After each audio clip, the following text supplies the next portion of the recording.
എല്ലാവർക്കും സ്നേഹവന്ദനം. ഉൽപ്പത്തി പുസ്തകം 12-ാം അധ്യായത്തിൻ്റെ 1 മുതൽ 3 വരെയുള്ള വാക്യങ്ങൾ 5-ാം ഭാഗത്തേക്ക് നമ്മൾ കിടക്കുകയാണ്. 4-ാമത്തെ അനുഗ്രഹമാണ് ഇന്ന് നമ്മൾ ചർച്ച ചെയ്യുന്നത്. അബ്രാഹാമിന് ദൈവം കൊടുക്കാമെന്ന് പറഞ്ഞ 4-ാമത്തെ അനുഗ്രഹം, അല്ലെങ്കിൽ അബ്രാഹാമിനോടുള്ള ദൈവത്തിൻ്റെ വാഗ്ദത്തങ്ങളിൽ 4-ാമത്തെ പോയിൻ്റായി വരുന്ന കാര്യമാണ് നമ്മൾ ചർച്ച ചെയ്യുന്നത്. ഈ 4-ാമത്തെ പോയിൻറ്റിനകത്ത് 2 ഭാഗങ്ങളായിട്ട് നമുക്കതിനെ തിരിക്കാം. നമുക്കതിനെ 4A എന്നും 4B എന്നും വേണമെങ്കിൽ പറയാം. അതിൻ്റെ ആദ്യ ഭാഗം ഇങ്ങനെയാണ്: നിന്നെ അനുഗ്രഹിക്കുന്നവരെ ഞാൻ അനുഗ്രഹിക്കും, നിന്നെ ശപിക്കുന്നവരെ ഞാൻ ശപിക്കും. അബ്രാഹാമിനോടുള്ള ദൈവത്തിൻ്റെ അനുഗ്രഹത്തിൻ്റെ വാക്കുകൾ ഇങ്ങനെ തുടരുകയാണ്. അബ്രാഹാമിനെ ദൈവം അനുഗ്രഹിക്കും എന്ന് മാത്രമല്ല, അബ്രാഹാമിലൂടെ ലോകത്തെ അനുഗ്രഹിക്കും എന്ന് മാത്രമല്ല, അബ്രാഹാമിനോട് മറ്റുള്ള മനുഷ്യരുടെ പെരുമാറ്റം അവരുടെ അനുഗ്രഹത്തിൽ കലാശിക്കും. ഇനി അബ്രാഹാമിനോട് പ്രതികൂലമായിട്ടാണ് പെരുമാറുന്നതെങ്കിൽ അതവർക്ക് നല്ലതിനുമല്ല എന്ന് ദൈവം പറയുകയാണ്. അബ്രാഹാമിനെ അനുഗ്രഹിക്കുന്നവരെ ദൈവം അനുഗ്രഹിക്കും എന്നുള്ള ആ ഒരു വചനം, ആ ഒരു വാഗ്ദത്തം, ആ ഒരു അനുഗ്രഹം നമ്മൾ നോക്കിയാൽ അബ്രാഹാമിൻ്റെ ചരിത്രത്തിൽ നമുക്കത് കാണാം. അബ്രാഹാമിനോട് നന്നായി പെരുമാറിയ, അദ്ദേഹത്തോട് സൗഹൃദപരമായി അദ്ദേഹത്തിന് ഉപകാരങ്ങൾ ചെയ്ത മനുഷ്യരെ ദൈവം അനുഗ്രഹിക്കുന്നുണ്ട്.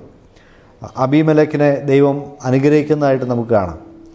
അതുപോലെ അദ്ദേഹം പോയി താമസിച്ച സ്ഥലങ്ങളിലുള്ള ആ ജനങ്ങളെയൊക്കെ ദൈവം അനുഗ്രഹിച്ചു, അല്ലെങ്കിൽ അബ്രാഹാമിലൂടെ അവർക്കൊക്കെ അനുഗ്രഹത്തിന് കാരണമായി തീർന്നു എന്നൊക്കെ നമുക്ക് കാണാനായിട്ട് സാധിക്കുന്ന കാര്യമാണ്.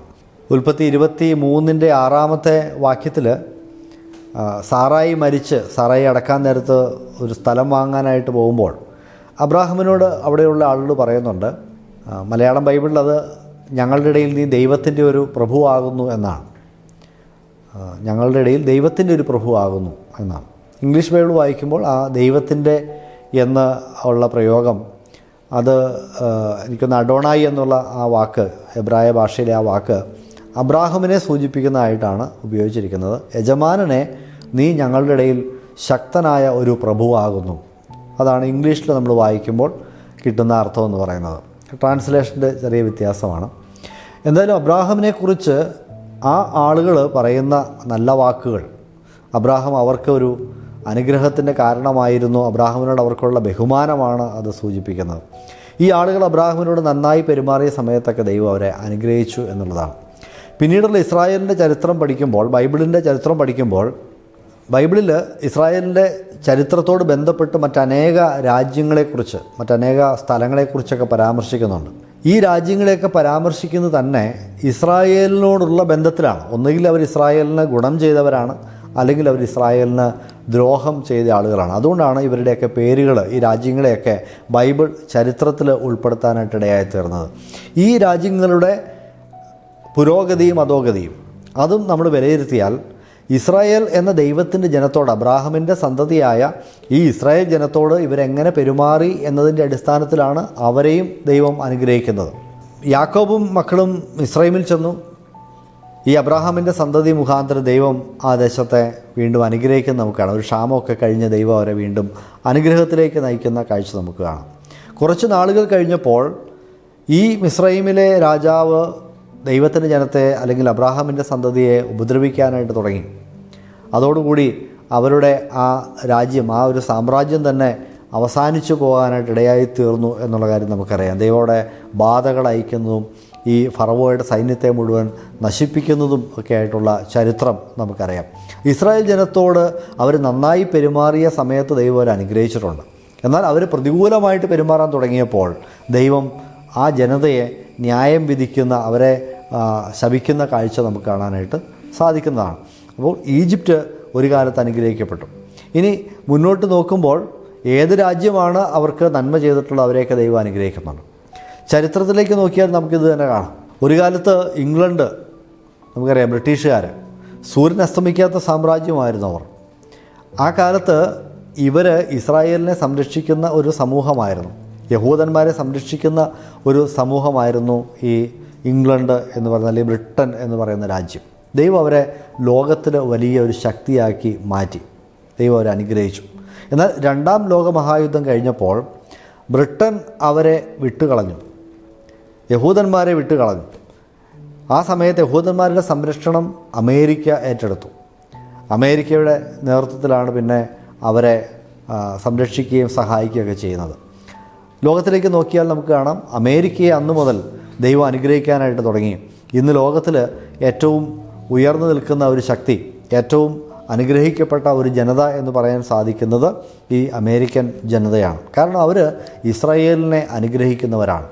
ദൈവത്തിൻ്റെ വാക്കുകൾ അങ്ങനെയാണ്, നിന്നെ അനുഗ്രഹിക്കുന്നവരെ ഞാൻ അനുഗ്രഹിക്കും. അതുകൊണ്ട് ഇസ്രായേലിനെ അനുഗ്രഹിക്കുന്ന ഏത് ജനതയും ദൈവത്താൽ അനുഗ്രഹിക്കപ്പെടുമെന്നുള്ള കാര്യത്തിന് യാതൊരു സംശയവുമില്ല. ഇന്ന് നമ്മളൊക്കെ ജീവിക്കുന്ന ഭാരതം ഇസ്രായേലിനെ സപ്പോർട്ട് ചെയ്യുന്നു എന്നുള്ളതാണ് ഭാരതത്തിൻ്റെ വളർച്ചയ്ക്ക് കാരണമെന്ന് നമുക്ക് ഈ ആത്മീകമായ ഒരു കണ്ണിലൂടെ നോക്കുമ്പോൾ കാണാനായിട്ട് സാധിക്കുന്നൊരു കാര്യമാണ്. ഇന്ത്യയുടെ നേതാക്കന്മാർ അവരുടെ നിലവാരം എന്തുമായിക്കൊള്ളട്ടെ, അവർക്ക് വിശ്വാസികളോട്, ക്രിസ്ത്യാനികളോടുള്ള നിലപാട് എന്തുമായിക്കൊള്ളട്ടെ, പക്ഷേ അവർ ചെയ്യുന്ന ഒരു നല്ല കാര്യം ഇതാണ്, ഇസ്രായേലിനെ അവർ പിന്തുണയ്ക്കുകയും സപ്പോർട്ട് ചെയ്യുകയും ഒക്കെ ചെയ്യുന്നു എന്നതാണ്. അപ്പോൾ അതുകൊണ്ട് ദൈവം അവരെ തീർച്ചയായിട്ടും അനുഗ്രഹിക്കും. അത് ആത്മീകമായ അനുഗ്രഹമാണോ എന്നുള്ളത് വേറെ വിഷയമാണ്. പക്ഷേ ദൈവം അവരെ ഉയർത്തും, ദൈവം അവരെ ഭൗതികമായ നന്മകൾ അവർക്ക് നൽകുമെന്നുള്ള കാര്യത്തിന് യാതൊരു തർക്കവും വേണ്ട. കാരണം നിന്നെ അനുഗ്രഹിക്കുന്നവരെ ഞാൻ അനുഗ്രഹിക്കും എന്ന് തന്നെയാണ് ദൈവത്തിൻ്റെ വാക്കുകൾ. ഇനി അതിൻ്റെ ബി പാർട്ടിലേക്ക് വരുമ്പോൾ, നാലാമത്തെ അനുഗ്രഹത്തിൻ്റെ രണ്ടാമത്തെ ഭാഗം, നിന്നെ ശപിക്കുന്നവരെ ഞാൻ ശപിക്കും എന്നാണ് ദൈവം പറഞ്ഞിരിക്കുന്നത്. അതായത് അബ്രാഹാമിനോട് മോശമായി പെരുമാറുന്ന, അബ്രാഹാമിനെ ഉപദ്രവിക്കാൻ ശ്രമിക്കുന്ന, അബ്രാഹാമിൻ്റെ സന്തതിയെ ഉപദ്രവിക്കാൻ ശ്രമിക്കുന്ന ഏത് മനുഷ്യരായാലും, ജനവിഭാഗമായാലും, രാജ്യമായാലും ദൈവം അവരെ ശപിക്കും. ദൈവത്തിൻ്റെ ശാപം അവരുടെ മേൽ വരും എന്ന് നമുക്ക് ഈ അബ്രാഹാമിൻ്റെ ചരിത്രവും പിന്നീടുള്ള ലോകത്തിൻ്റെ ചരിത്രമൊക്കെ പഠിക്കുമ്പോൾ മനസ്സിലാക്കാനായിട്ട് സാധിക്കുന്ന ഒരു പരമാർത്ഥം മാത്രമാണ്. നമുക്ക് ഈ സംഭവത്തിന് ശേഷം തന്നെ അബ്രാഹാം ഫറവോയുടെ അടുത്ത് മിസ്രൈമിലേക്ക് പോകുന്ന ഒരു ചരിത്രം കാണാം. അവിടെ ചെന്ന് ഫറവോ സാറായിയെ പിടിച്ചുകൊണ്ട് പോകുന്നുണ്ട്. അതിൻ്റെ ഫലമായി ഫറവോയെ ദൈവം ദണ്ഡിപ്പിക്കുന്നുണ്ട്. അപ്പോൾ അബ്രാഹാമിനെ ഉപദ്രവിക്കാനായിട്ട് ശ്രമിച്ച ഫറവോയെ ദൈവം ശിക്ഷിക്കുന്ന ഒരു ചരിത്രം ഇതിന് തൊട്ട് പിന്നാലെ തന്നെ വരുന്നുണ്ട്. പിന്നീട് മുമ്പോട്ട് പോയാൽ, ഞാൻ ആദ്യം പറഞ്ഞതുപോലെ, ഇസ്രായേലിനോട് ആര് പ്രതികൂലമായിട്ട് പെരുമാറിയിട്ടുണ്ടോ അവരെയൊക്കെ ദൈവം നശിപ്പിച്ചിട്ടുണ്ട് എന്നുള്ള കാര്യത്തിന് യാതൊരു സംശയവുമില്ല. ഒരു കാലത്ത് ബാബിലോണിയ സാമ്രാജ്യം ലോകത്തിലെ ഏറ്റവും വലിയ ശക്തിയായിരുന്നു. ഇസ്രായേൽ ജനത്തെ, യഹൂദ ജനതയെ അവർ പ്രവാസത്തിലേക്ക് പിടിച്ചുകൊണ്ടുപോയി. അധികം നാൾ കഴിയുന്നതിന് മുമ്പ് മേദ്യ രാജാക്കന്മാർ അധികാരത്തിൽ വരുന്നു. പിന്നെ മേദ്യരുടെയും പാഴ്സികളുടെയും സാമ്രാജ്യമാണ് വരുന്നത്. അതോടുകൂടി ബാബിലോണിയ സാമ്രാജ്യം അവസാനിക്കുകയാണ്. മേദ്യരും പാഴ്സികളുമായിട്ടുള്ള ആളുകൾ അവർ ഇസ്രായേൽ ജനത്തോട് അനുകൂല മനോഭാവം കാണിക്കുന്നു. അവരെ തിരിച്ച് സ്വദേശത്തേക്ക് പോകുവാനായിട്ട് 70 വർഷത്തെ പ്രവാസം അവസാനിപ്പിച്ച് അവർക്ക് ഇസ്രായേലിലേക്ക്, ജെറുസലേമിലേക്ക് മടങ്ങിപ്പോകാനായിട്ടുള്ള എല്ലാവിധ സൗകര്യങ്ങളും ചെയ്തു കൊടുക്കുന്ന കോരശ് എന്ന് പറയുന്ന ചക്രവർത്തിയെക്കുറിച്ച് നമുക്കറിയാം. അപ്പോൾ അവർ ദൈവം പിന്നീട് ലോകശക്തിയായിട്ട് ഉയർത്തുന്ന കാഴ്ച നമുക്ക് കാണാം. എന്നാൽ അതിന് ശേഷം വരുന്ന ഗ്രീക്ക് സാമ്രാജ്യം, ഈ ഗ്രീക്ക് സാമ്രാജ്യം അവർ അലക്സാണ്ടർ ചക്രവർത്തി വന്ന അതിനുശേഷം പിന്നീട് വന്ന രാജാക്കന്മാരെക്കുറിച്ച് പറയുമ്പോൾ ഇവർ യഹൂദ ജനതയോട് വളരെ മോശമായിട്ട് പെരുമാറിയ ജനതയാണ്. അവർ ദേവാലയത്തിൽ മറ്റ് മൃഗങ്ങളെ, അല്ലെങ്കിൽ അശുദ്ധ മൃഗങ്ങളെ, പന്നിയെ യാഗം കഴിക്കുന്ന നിലയിലേക്ക് വരെ അന്തിയോക്കസ് എന്ന രാജാവ് മാറിയത് നമുക്കറിയാം. അപ്പോൾ അങ്ങനെ ഈ ഗ്രീക്ക് രാജാക്കന്മാർ യഹൂദന്മാരെ ഉപദ്രവിച്ചു. പക്ഷേ അധികം താമസിയാതെ തന്നെ ഗ്രീക്ക് സാമ്രാജ്യം തകർത്തുകൊണ്ട് റോമൻ സാമ്രാജ്യം അധികാരത്തിൽ വന്നു. റോമക്കാർ അവരോട് അധികാരങ്ങളിലൊക്കെ വളരെ നന്നായിട്ട് പെരുമാറി യഹൂദന്മാരോട്. ഹെരോദാവ് പ്രത്യേകിച്ച് യഹൂദന്മാർക്ക് ഒത്തിരി നന്മകൾ ചെയ്തൊരു മനുഷ്യനാണ്. അപ്പോൾ റോമിൻ്റെ ഒരു പ്രതാപം ഉയർന്നു നിന്ന ഒരു കാലഘട്ടമാണ് പിന്നീട് വരുന്നത്. ഇനി ചരിത്രത്തിലേക്ക് നമ്മൾ നോക്കിയാൽ, യഹൂദന്മാരെ, അബ്രാഹാമിൻ്റെ ജഡപ്രകാരമുള്ള സന്തതിയായ യഹൂദന്മാരെ ഉപദ്രവിച്ച ചില രാജ്യങ്ങൾ നമുക്ക് കാണാം. ആ രാജ്യങ്ങളുടെ ചരിത്രവും വ്യത്യസ്തമല്ല. അവരൊക്കെ ദൈവത്തിൻ്റെ ശാപം ഏറ്റുവാങ്ങി നാശത്തിലേക്ക് പോയ, അവരുടെ പ്രതാപം മങ്ങി നശിച്ചു പോയ ചരിത്രങ്ങൾ നമുക്ക് കാണാനായിട്ട് സാധിക്കുന്നതാണ്. സ്പെയിനിനെ കുറിച്ച് നമുക്കറിയാം. സ്പെയിൻ യൂറോപ്പിലൊരു വലിയ ശക്തിയായിരുന്നു. പക്ഷേ യഹൂദന്മാരെ പീഡിപ്പിക്കാനായിട്ട് തുടങ്ങി, സ്പെയിനിൻ്റെ പ്രതാപം നശിച്ചു. പോളണ്ട് യഹൂദന്മാരെ ഒത്തിരി പീഡിപ്പിച്ച ഒരു രാജ്യമാണ്. അവർ തകർന്നുപോയി. ജർമ്മനി, ഹിറ്റ്ലർ എന്ന് പറയുന്ന ശക്തനായ ഏകാധിപതി, ഹിറ്റ്ലർ യഹൂദന്മാരെ കൊന്നൊടുക്കി, 60 ലക്ഷം യഹൂദന്മാരെ കൊന്നൊടുക്കി. ഹിറ്റ്ലർ ചരിത്രത്തിൽ ആത്മഹത്യ ചെയ്യേണ്ട ഒരു ഗതികേടിലേക്ക് എത്തിപ്പോയി. ദൈവത്തിൻ്റെ ജനമായ അബ്രഹാമിൻ്റെ സന്തതിയായ യഹൂദനെ ശപിക്കുന്നവനെ ദൈവം ശപിക്കും. ഈ ചരിത്രമാണ് ലോകത്തിൽ നമ്മൾ ആവർത്തിച്ച് കാണുന്നത്. ഞാൻ ബ്രിട്ടൻ്റെയും അമേരിക്കയുടെയും കാര്യം നേരത്തെ പറഞ്ഞു അല്ലേ. യഹൂദനെ കൈവിട്ട ബ്രിട്ടൻ ലോകത്തിൽ അവരുടെ സാമ്രാജ്യത്വ പദവി നഷ്ടപ്പെട്ടു പോയി. അവർക്കുണ്ടായിരുന്ന കോളനികളൊക്കെ അവർ തിരിച്ചു കൊടുത്ത് ആ ദ്വീപുകളിലേക്ക് ഒതുങ്ങിക്കൂടേണ്ട ഒരു സാഹചര്യമുണ്ടായി. പിന്നീട് അമേരിക്കയുടെ പ്രതാപകാലമാണ്. കാരണം അവർ യഹൂദനെ അനുഗ്രഹിച്ച ഒരു ജനതയാണ്. ഇത് ലോകത്തിൽ നമ്മൾ കാണുന്ന, ചരിത്രത്തിൽ നമ്മൾ കാണുന്ന ഒരു വലിയ സത്യമാണ്. യഹൂദൻ ചെയ്യുന്ന എല്ലാ പ്രവൃത്തികൾക്കും നമുക്ക് അവരോട് അനുകൂല മനോഭാവമില്ല. അവർ ചെയ്യുന്ന എല്ലാ കാര്യങ്ങളും നല്ലതാണെന്ന് നമ്മൾ പറയുകയില്ല. പക്ഷേ യഹൂദൻ ദൈവത്തിന് ജനമായതുകൊണ്ട് അവരുടെ പിറകിൽ അവരുടെ പിതാവായ അബ്രാഹാമിനോട് ദൈവം ചെയ്ത വാഗ്ദത്തമുള്ളതുകൊണ്ട് അവരെ അനുഗ്രഹിക്കുന്നവർ അനുഗ്രഹിക്കപ്പെടുകയും അവരെ ശപിക്കുന്നവർ അഭിഷക്തരാകുകയും ചെയ്യുമെന്നുള്ള കാര്യത്തിന് ചരിത്രം സാക്ഷിയാണ്. ദൈവത്തിൻ്റെ വചനങ്ങൾ പാഴായി പോവുക സാധ്യമല്ല, അത് നിറവേറുക തന്നെ ചെയ്യും. ഇനി ലോകത്തിൻ്റെ അവസാന കാലത്തേക്ക് വരുമ്പോൾ അന്ത്യകാല പ്രവചനങ്ങളുടെ ഭാഗമായിട്ട് നമ്മൾ കാണുന്നത് ഇസ്രായേലിനെതിരെ വലിയ രാജ്യങ്ങൾ, ലോകത്തെ രാജ്യങ്ങൾ എല്ലാവരും വരും. പക്ഷേ ദൈവം ആ രാജ്യങ്ങളെയൊക്കെ നശിപ്പിക്കും. അവരെ ഉപദ്രവിക്കാനായിട്ട് ശ്രമിക്കുന്ന ജനതകളെ ദൈവം നശിപ്പിക്കുമെന്ന് തന്നെയാണ്. അതിനൊരു ഉദാഹരണമാണ് സക്കറിയ പ്രവചനം 12-ാം അധ്യായത്തിൻ്റെ 9-ാമത്തെ വാക്യം. അന്നാളിൽ ഞാൻ യെരുശലേമിന് നേരെ വരുന്ന സകല ജാതികളെയും നശിപ്പിക്കാൻ ശ്രമിക്കുമെന്നാണ്.